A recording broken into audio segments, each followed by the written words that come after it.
Hello, welcome back. My name is Lauren. Welcome back to the channel where we talk about things like anxiety and panic and agoraphobia and mental health and all of that fun stuff. When I say fun, I use that word loosely. Today's video is one that I feel like is a bit of a loaded topic, and one that we don't usually associate with anxiety in general. I want to talk about why you need to dream, why it's so important to spend time thinking about your dreams and your hopes and your goals, especially when you are somebody who panics a lot, when you are somebody who deals with a lot of anxiety, a lot of angst and tension and fear and worry. This is one of the tools that really helped me to kind of curate my way towards the life that I wanted. Conversely, when I spent a lot of time focusing on my anxiety and focusing on how to fix my anxiety and focusing on talking about my anxiety, that was when I seemed to get a lot worse. So a lot of the time, the traditional approach to things like anxiety disorders and panic disorders is, sort of an approach kind of like talk therapy, which, big disclaimer, there's nothing wrong with talk therapy. There's nothing wrong with traditional therapies. This is not in any way throwing shade at any of those kind of things. But I think that what can happen a lot of the time is we go to someone, we sit there, we talk about the problems that we're having, we talk about the anxiety that we're facing, we talk about the symptoms we're experiencing, how it's making our life difficult. We try and, pinpoint maybe the root cause of that anxiety. We talk about the things that we can do to kind of like ease that anxiety. It's a lot of focus on the pain that we're feeling. Again, that isn't necessarily a bad thing. Sometimes the best thing is to talk about it. But I think we need to remember that it's really important to also meet it with time spent talking and thinking about what we actually want our lives to look like, how we want to feel.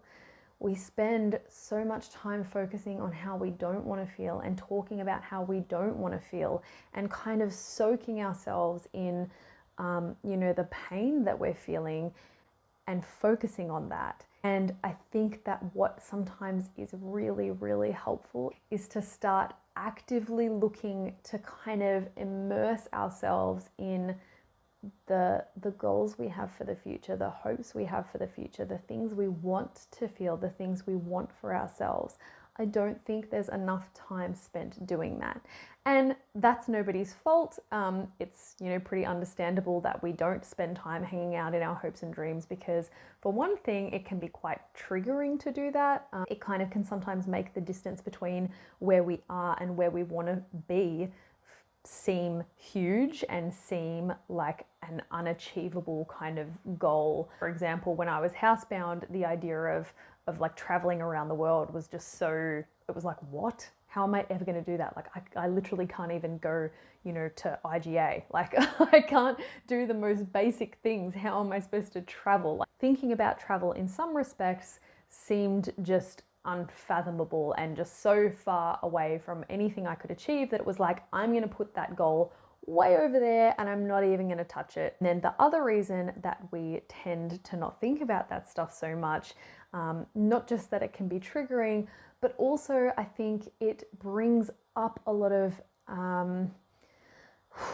not just a lot of frustration, but a lot of anxiety in and of itself, because it's like, but how am I going to get there? But what if this happens? But what if that happens? And it kind of can spiral us into those thoughts of fear and anxiety and worry, and then that in itself shuts us down. But I think that there's a really safe way to go about this, and I think that it starts with doing something really basic, such as writing down the things that you want out of your life.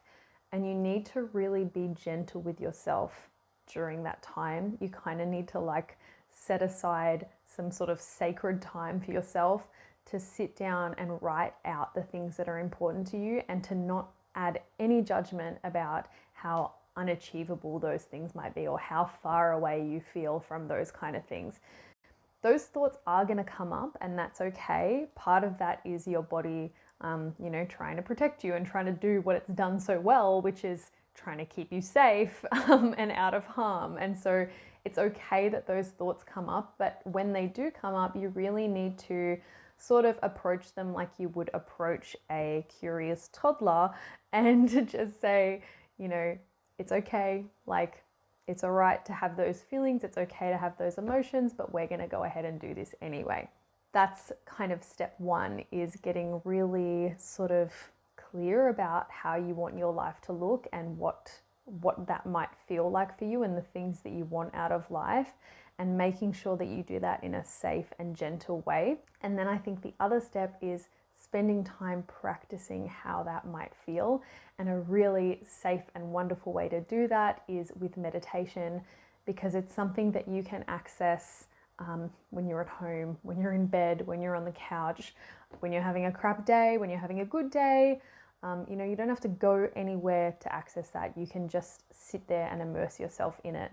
And eventually, if you sort of get practiced at it, it can be something that you do when you are, for example, doing an exposure session. You can kind of be in that habit of spending some time mentally rehearsing what it might be like to feel the way that you want to feel, rather than what it's like to feel the way you don't want to feel, because I can guarantee you're very practiced at feeling that.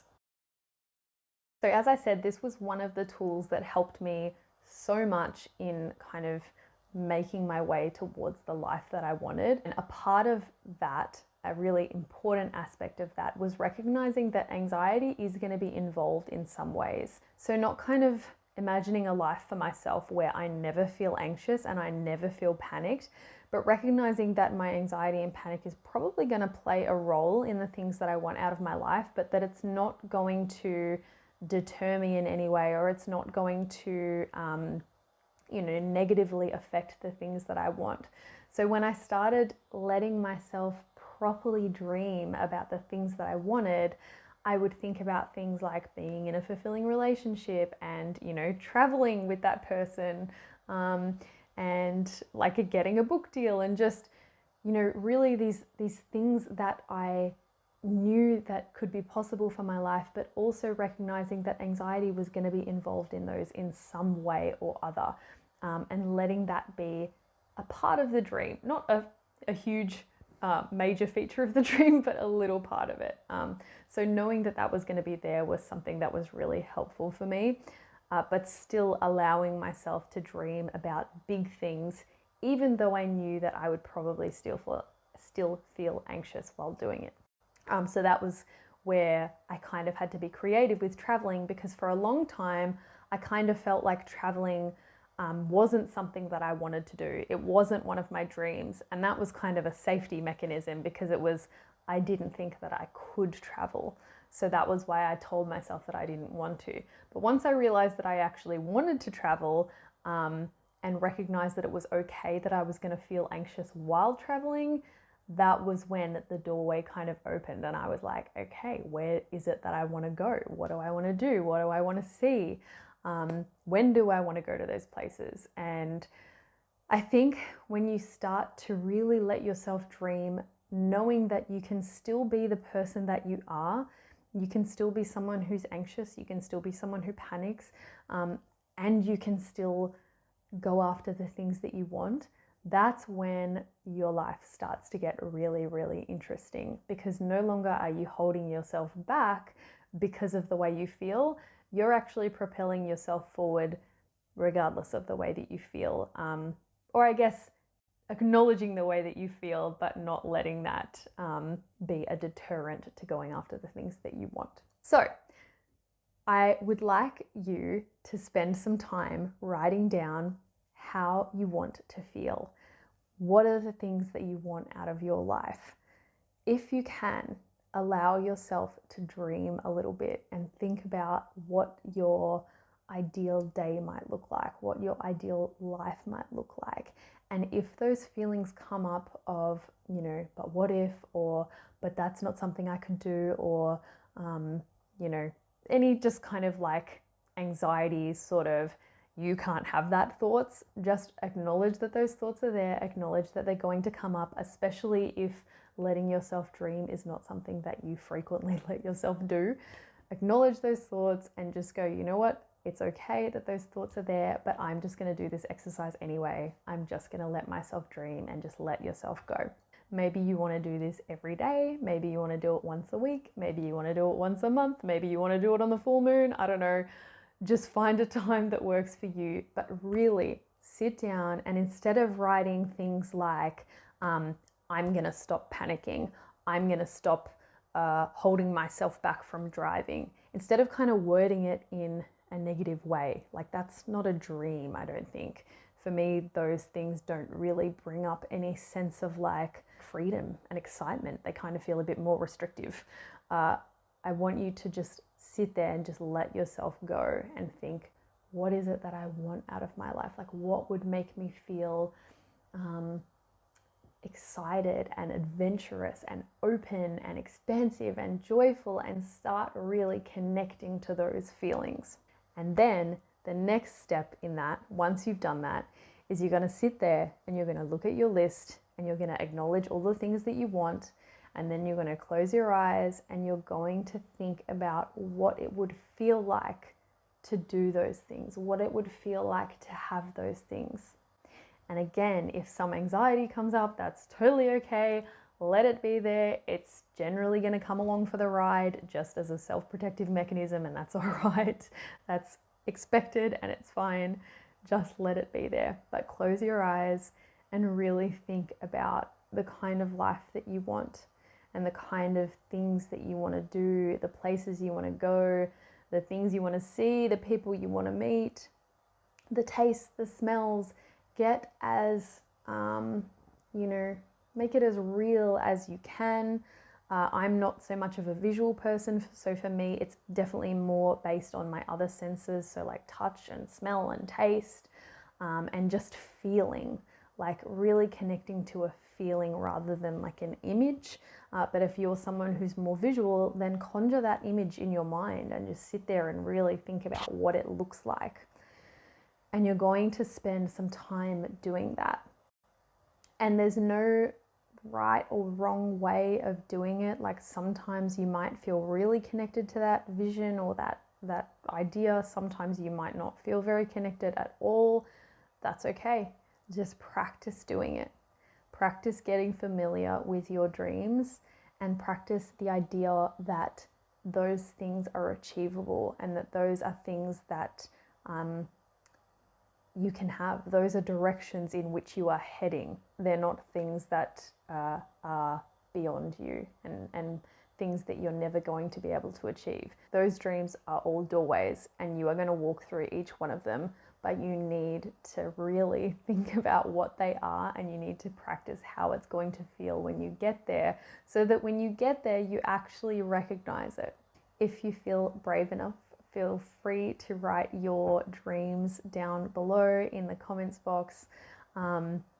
This whole exercise might seem silly. It might seem like something that isn't going to make a difference to your anxiety or your panic, but I know for me it made a massive difference, and it's something that I do really often.